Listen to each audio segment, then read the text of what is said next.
Introduction. In Stoic philosophy, a stupid man isn't someone with low intelligence. He's someone who lacks awareness, discipline, and self-control. The Stoics believe true wisdom shows up not in your thoughts, but in your words, because your words reveal your inner character. A wise man speaks with intention. A foolish man speaks from impulse. And if you pay attention, you'll notice that certain phrases always come from the same type of person. Someone ruled by ego, insecurity, fear, or ignorance. These aren't just bad habits. They're signs of an undisciplined mind, a mind that reacts before reflecting. In this video, we're going to break down 7 things a stupid man always says, not to judge others, but to help you recognize these patterns in yourself, eliminate them, and replace them with calm, stoic clarity. Because when you refine your speech, you refine your life. As Epictetus said, first learn the meaning of what you say and then speak. If you want to think clearly, act wisely, and carry yourself with quiet authority, it starts by understanding the phrases that weaken you and the ones that strengthen you. 1. A stupid man speaks before thinking. A stupid man speaks before thinking, not because he is truly incapable of intelligence, but because he allows impulse to overpower judgment. This behavior is a timeless warning found in Stoic philosophy. When words escape before wisdom arrives, mistakes multiply. Speaking without thinking is like shooting an arrow in the dark. Once released, it cannot be retrieved, and the damage cannot be undone. The Stoics teach that speech should be the servant of reason, not emotion. Yet many people rush into conversations eager to defend themselves, prove a point, or fill silence. They confuse speed with strength and loudness with authority. But a reactive tongue often reveals insecurity, not clarity. When a man speaks without reflecting, he exposes the very things he tries to hide: impatience, ignorance, and lack of self-control. True intelligence is not measured by how quickly one responds, but by how deliberately one chooses words. A wise person understands that every sentence is a seed. Plant carelessly, and chaos grows. Plant intentionally, and understanding flourishes. A stupid man interrupts often, assuming his opinions are more valuable than others' thoughts. This impatience is rooted in ego, the belief that talking is more impressive than listening. In reality, listening is a form of discipline. It requires humility to pause, observe, and process before responding. The Stoics believe that silence is not emptiness but strength. Silence gives the mind space to examine emotion, filter truth from illusion, and select words that elevate rather than harm. Most conflicts could be avoided if people learned to wait a few seconds before speaking. Those few seconds allow emotional storms to pass, clearing the mind so wisdom can emerge. A man who pauses gains control. A man who reacts loses it. The world may value quick answers, but long-term success belongs to those who think deeply and speak rarely. The danger of speaking before thinking extends beyond personal embarrassment. Rash words can ruin relationships, create enemies, and destroy opportunities. Many people apologize for things they never intended to say, but apologies cannot erase the memory of damage done. Stoicism reminds us that responsible speech is part of responsible living. When we choose our words with intention, we choose the quality of our character. The strongest people are those who master themselves, not through force, but through awareness. Wisdom begins when we recognize that every word carries weight. Before speaking, ask, is this true? Is it necessary? Will it help? If the answer is no, silence is a better choice. A wise man speaks to add value, not noise. He knows that quiet thought builds inner power, while impulsive speech reveals inner weakness. In the end, the difference between a stupid man and a wise one is not intelligence, but discipline. The wise man controls his tongue. The foolish man is controlled by it. And in a world overflowing with noise, the ability to think before speaking is not only rare. It is a mark of true strength. 2, he often says, that's not my fault. When a man frequently says, that's not my fault, it reveals far more than an attempt to avoid blame. It exposes a deeper pattern of thinking that limits his growth, damages his relationships, and blinds him to his own potential. This phrase is a defense mechanism, one rooted in insecurity and an unwillingness to confront one's own shortcomings. Instead of engaging with the situation, taking responsibility, or learning for what went wrong. He distances himself from accountability because accepting fault feels like a personal attack rather than an opportunity for improvement. Over time, this behavior develops into a mindset where mistakes are always someone else's problem, circumstances are always unfair, and life is something that happens to him rather than something he actively shapes. A man who constantly insists nothing is his fault unknowingly surrenders his power. He cannot change what he refuses to acknowledge, and he cannot grow from lessons he refuses to face. Stoic philosophy teaches that the only thing we truly control is our own mind, our choices, our reactions, and the way we respond to adversity. By repeatedly denying fault, he rejects this fundamental truth and instead lives under the illusion that responsibility is a threat. This creates tension in relationships because people eventually lose trust in someone who never admits when he's wrong or refuses to apologize. It also weakens a sense of character. Self-respect is built by confronting flaws honestly, not hiding from them.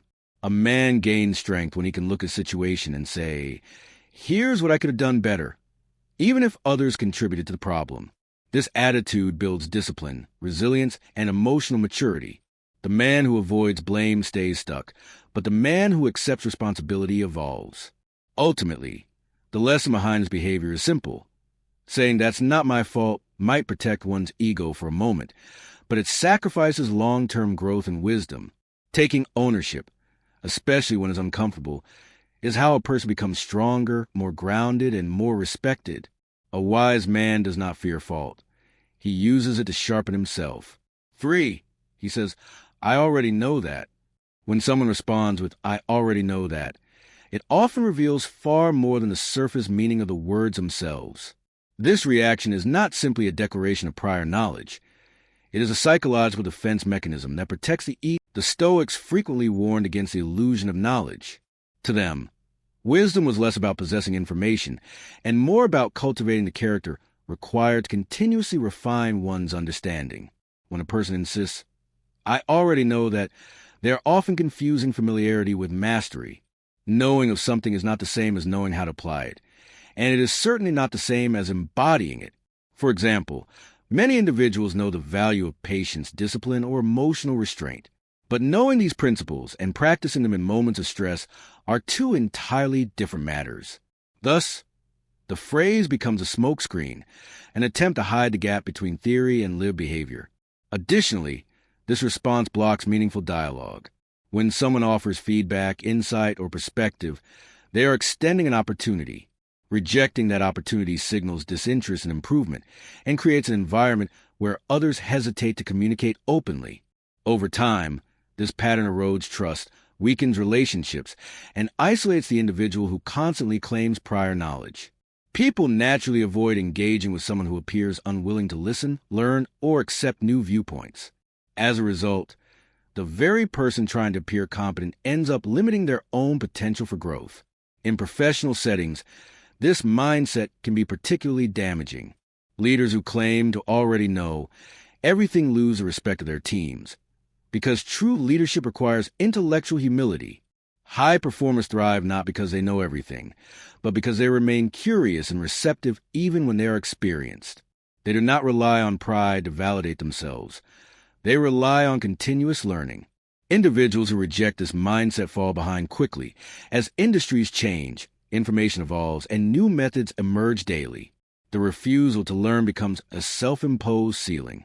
Ultimately, the statement, "I already know that," reveals a fear of appearing uninformed. But those who genuinely want to grow understand a fundamental truth.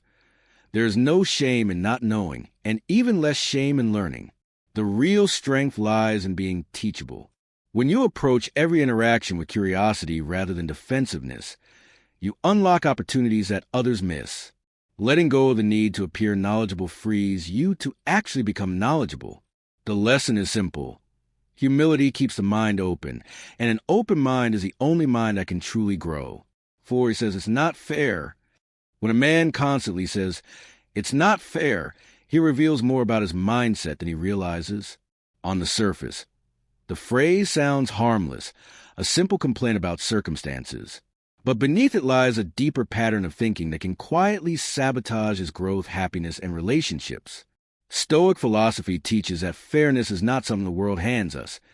It is something we create through our character, discipline, and response to adversity. When a man defaults to blaming unfairness, he positions himself as a victim of life rather than an active participant in it. He shifts responsibility outward, convincing himself that his lack of progress is due to external forces beyond his control. This mindset might feel comforting in the moment, but it removes his power to change anything. Life will always contain injustices, imbalances, and unexpected hardships. That is a human condition. But wise men understand that the world is not obligated to be fair. Instead, they focus on what remains within their control, their actions, decisions, and resilience. Saying it's not fair is often an emotional reaction rooted in comparison. It arises when he looks at someone else's success and measures his own worth against it. Instead of asking, "What can I learn from this?" or "How can I improve?" he chooses to believe that life has dealt him a weaker hand. Stoicism warns that comparison is a thief of peace, and constantly searching for fairness is a guaranteed path to frustration. A strong man understands that different people start from different points, face different challenges, and receive different opportunities.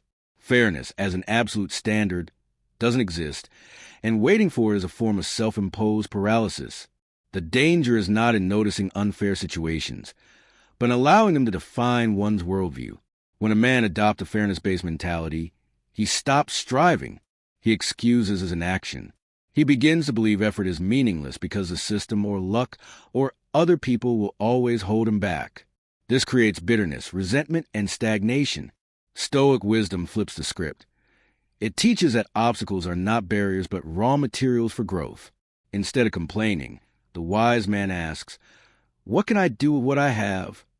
The moment he shifts from victimhood to responsibility, he regains control of his life. Ultimately, the phrase, "it's not fair," reflects a lack of inner discipline. Life is indifferent, neither for us nor against us. Stoicism trains us to accept this neutrality and act with purpose regardless of circumstances. A mature man doesn't demand fairness. He demands effort, clarity, and strength from himself. He doesn't wait for conditions to be equal. He uses every situation, good or bad, to sharpen his resilience. The real lesson is simple. Fairness is a myth, but personal power is real.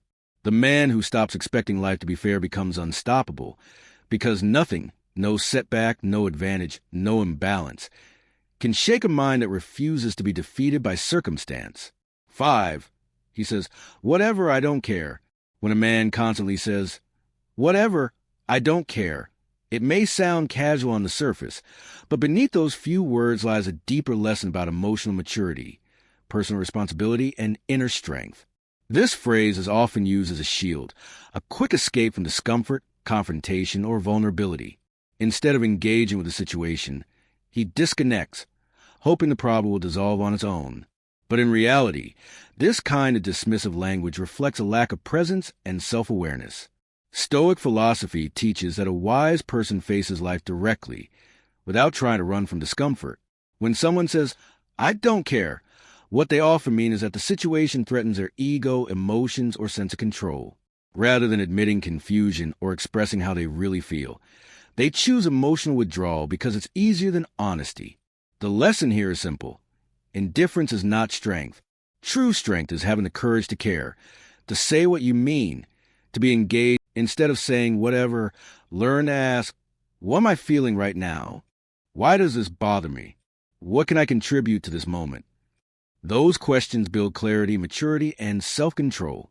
When you practice this kind of inner honesty, your relationships become stronger, your decisions become wiser, and your presence becomes more grounded.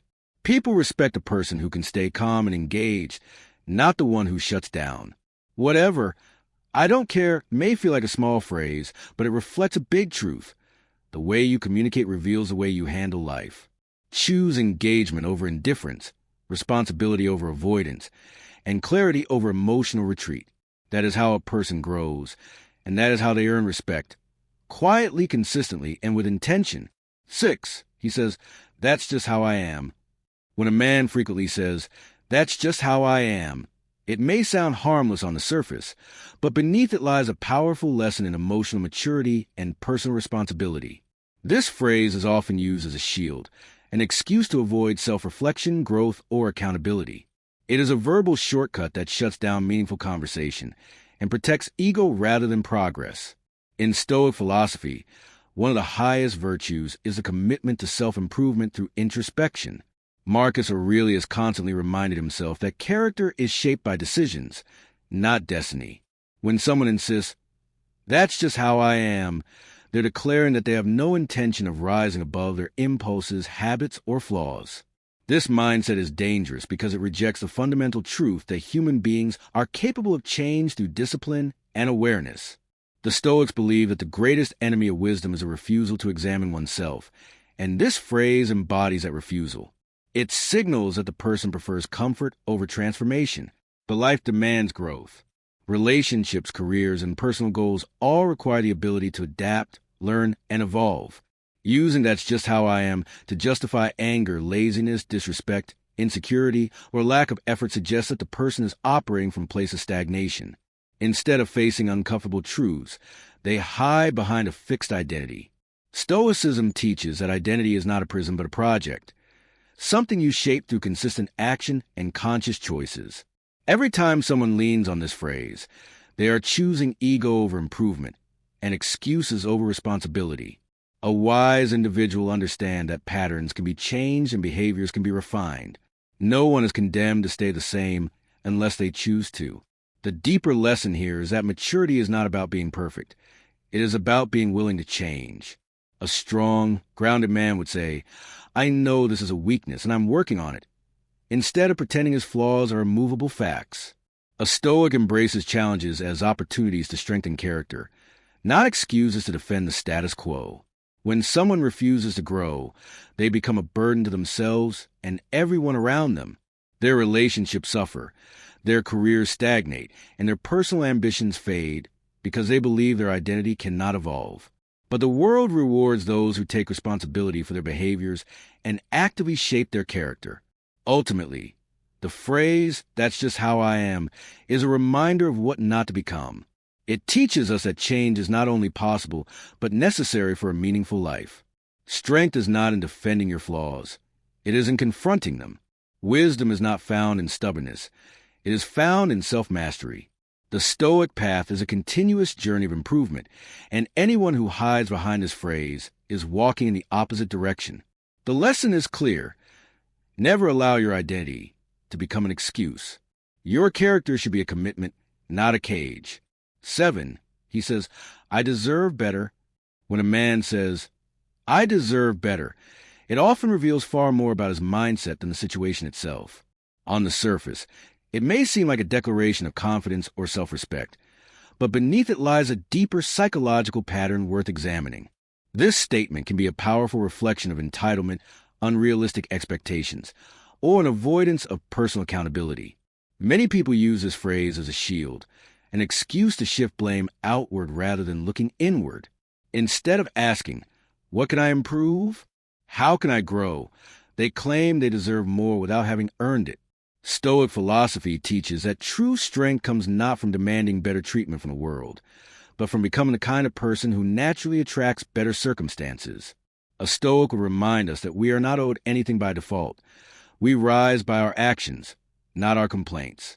When someone insists they deserve better, without demonstrating the discipline, virtues, or effort to match that claim, it becomes a hollow statement, a way to preserve ego rather than pursue growth. Often, this phrase emerges in relationships. A man who says, "I deserve better," during conflict might be attempting to assert control or superiority. But genuine self-worth doesn't require grand declarations.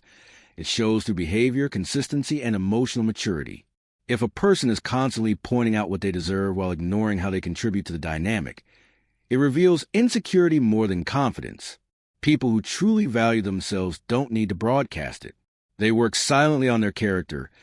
They communicate with clarity and empathy, and they understand that respect is mutual, not demanded.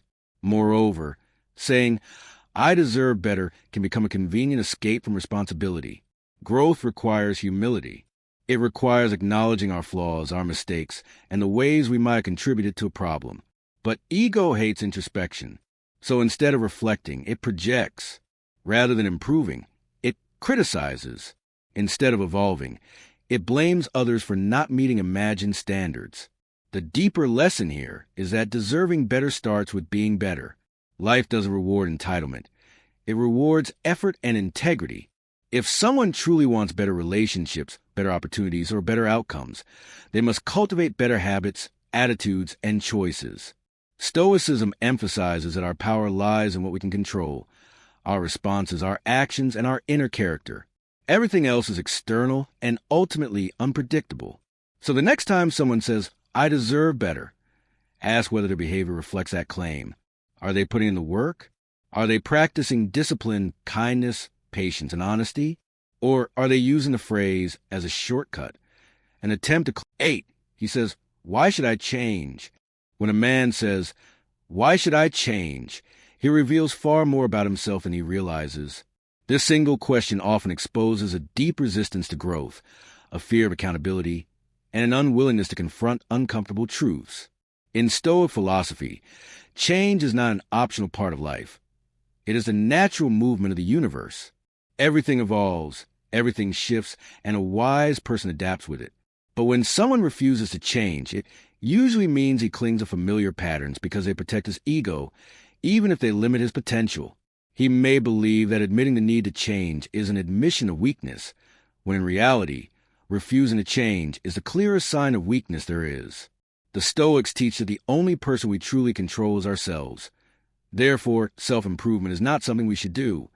It is something we must do if we want to live with clarity, dignity, and peace. A man who rejects change is often a man who has never learned to sit with discomfort. He prefers the illusion of control over the reality of growth.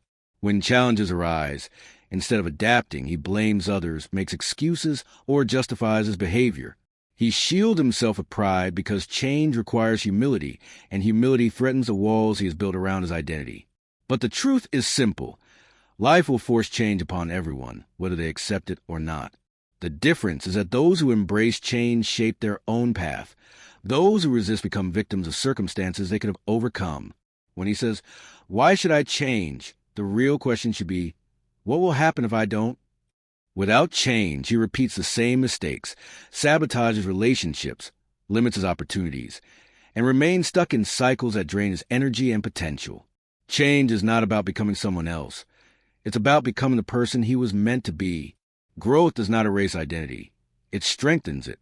Stoic philosophy reminds us that the greatest battles are internal, and the strongest men are those who confront themselves honestly. True strength is the ability to examine one's flaws without defensiveness, to adapt with purpose, and to act with wisdom rather than pride.